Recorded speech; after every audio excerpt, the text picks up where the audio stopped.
Hi folks. In this tech tip we're going to have a quick look at 3 keyboard shortcuts I think everyone should know. The first one is for adding hyperlinks. So you probably are aware that if you type a web address or paste a web address and hit enter, it will create a link that you can then hover over and go straight to.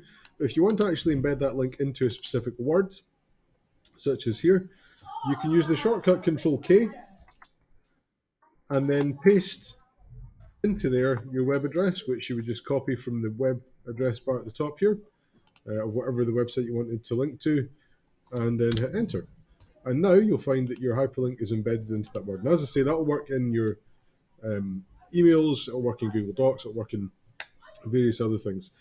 The other one I want to show you is how to switch between windows really quickly while you're working on something. I quite often find if I'm maybe working on one thing, I'll be referring to something else that I'm looking at, and I don't want to have to keep navigating away and clicking with my mouse.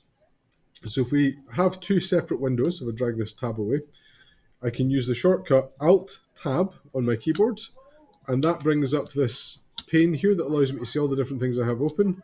And just by clicking Alt-Tab and letting go, it lets me switch back and forth between 2 things really quickly.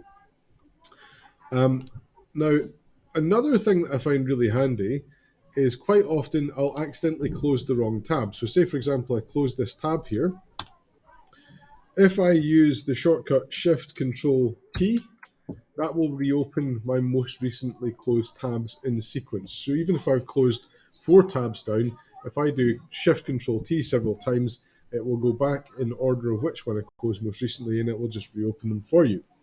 And that's a really quick way to bring back up a tab that you've accidentally closed by mistake, or if a pupil has been maybe looking at something they shouldn't have been on their Chromebook or on a computer, and you can get the sense that they've just quickly closed it before you got there, you can quickly just press Shift-Control-T and the most recently closed tabs will open again.